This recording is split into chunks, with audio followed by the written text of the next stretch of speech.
আমার স্বামী কথায় কথায় আমার গায়ে হাত তোলে, গ্রামের দিকে খবর আপনারা জানেন না। আমার প্রশ্ন হলো, রোজা রেখেও আমার স্বামী গায়ে হাত তোলে, তাহলে তার কি রোজা হবে?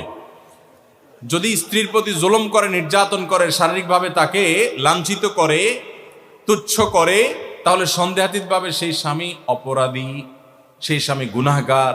স্ত্রীর যদি অধিকার নষ্ট করে, তার প্রতি যদি জুলুম করে, কথায় কথায় গায়ে হাত তোলা অবশ্যই জুলুম।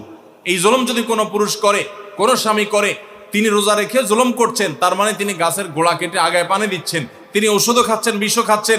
রোজা রেখে তার উপকার হচ্ছে, কিন্তু জুলুম করে তার আবার ধ্বংস তিনি ডেকে আনছেন। রোজার মর্ম যদি তিনি বুঝতেন, তাহলে এটা করতেন না। নবী সাল্লাল্লাহু আলাইহি সাল্লাম বলেছেন, রোজাদার ব্যক্তির সাথে কেউ যদি ঝগড়া করতে আসে, সে বলবে, ভাই আমি রোজাদার, আমি ঝগড়ার উত্তর দিতে পারতেছি না। আর এই লোক বরং ঝগড়া তো দূরের কথা, আরো এক কাঠি সরস, সে বোর গায়ে হাত তুলছে, মারামারিতে লিপ্ত হচ্ছে, সন্দেহাতীতভাবে সে রোজার মর্যাদা রাখে নাই। এই লোক প্রকৃত অর্থে রোজাদার না। তারপরও তার রোজা সে রাখা কন্টিনিউ করবে এবং রোজার মর্মটা বোঝার চেষ্টা করবে।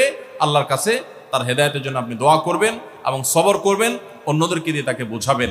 আমরা অনেক পুরুষ আছি এখনো স্ত্রীদের প্রতি জুলুম করি। আজকাল অবশ্য কিছুটা পাল্টে গেছে পরিবেশ, অনেক মহিলা আছে তলে তলে পুরুষদেরকে নির্যাতন করে।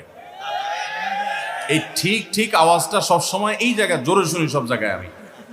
এর মানে হলো ঘরে ঘরে এটা চলতেছে। আপনারা সবাই কি এই এই এই এই এই সমস্যা পড়ছেন? সবাই? যে পরিমাণ আওয়াজ হচ্ছে তাতে আসলে নারী অধিকার নিয়ে বহুত কিছু হয়েছে আমার দেশে, নতুন করে পুরুষ অধিকার নিয়ে ভাবতে হবে বোধহয় আমাদেরকে।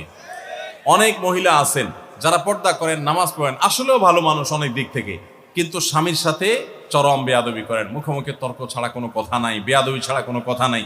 দেখুন, সেকুলার সমাজ ব্যবস্থা আমাদের মা বোনদেরকে উস্কে দেয়, অধিকারের নাম দিয়া নানান কথা তাদেরকে ফুসলা ফাসলা শিখাই দেয়। সংসারটা ভেঙে ফেললে এর পরের ইতিহাসটা যে কত করুণ হয়, এটা আর সেকুলাররা জানতেও আসে না, জিজ্ঞেস করতেও আসে না। এই জন্য আমাদের মা বোনদেরকে আমরা বলবো, সবর করুন এবং যদি স্বামী অমানুষ হয় তাকে শাসন করার জন্য নানামুখী উদ্যোগ গ্রহণ করেন, কিন্তু হুটহাট করে বেয়াদবি করবেন, সংসার ভেঙে ফেলবেন, এর মাধ্যমেই সব সময় সমাধান হয় না।